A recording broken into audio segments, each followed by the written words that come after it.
Hi everyone, this week we're in John chapter 7 and we'll discover the first 31 verses. I really hope that you've been encouraged by your discovery through the book of John. The first 6 chapters, if I reflect back, there's one thing that stands out to me. And that is that Jesus drives our thoughts and our minds to spiritual and heavenly things. To Nicodemus, he says there needs to be a spiritual birth. And that is key. We need a spiritual birth. And then the lady comes to the well to draw water, and Jesus says to her, I can give you everlasting water. And then Jesus feeds 5,000 men and women and children with just 2 fish and 5 loaves.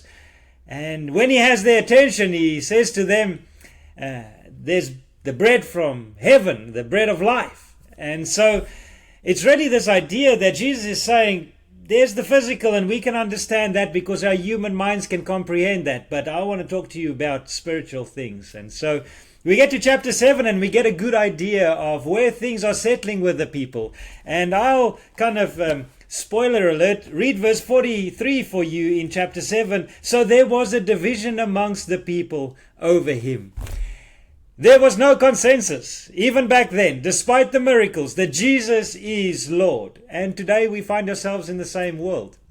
If you're waiting for everyone to agree on who Jesus is, you'll probably wait a long time. That should not stop you and me from asking ourselves the question, who is Jesus? What is the identity of Jesus?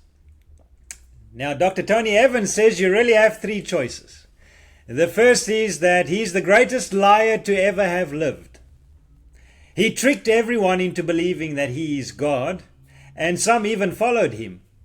Another option is that he was perhaps a bit crazy, and he kind of convinced himself that he's God, and then in that tricked other people to believing he's God, despite them knowing that he was a bit mentally unstable to make any such claim. Or the third option, which is the one I'm going with, is that Jesus is in fact who he claims to be. He is the Son of God. And in chapter 7 we see that not everyone's kind of understanding and agreeing on point 3 the way I am. John also tells us in the early part of chapter 7 that Jesus' brothers didn't even believe that he's the Messiah. These are the boys that grew up with him, went to school with him, played with him, and even for them they couldn't quite understand. Many of the people were looking to the leaders, and once the leaders endorsed Jesus as the Messiah, then they will believe. And so in the meantime they were silenced and kept quiet. Some believed in him because when he taught in the temple they marveled, they were amazed at his teaching for someone that's not learned. And Jesus said, well, I am from God.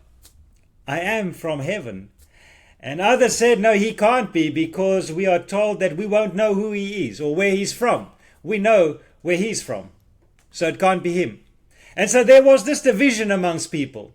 But as a group, ask yourselves, who is Jesus?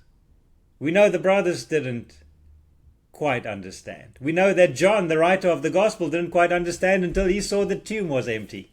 And then he understood. And so Jesus is Lord. And discovering him and his words will only direct us to spiritual things. And so enjoy your discovery and speak more next week.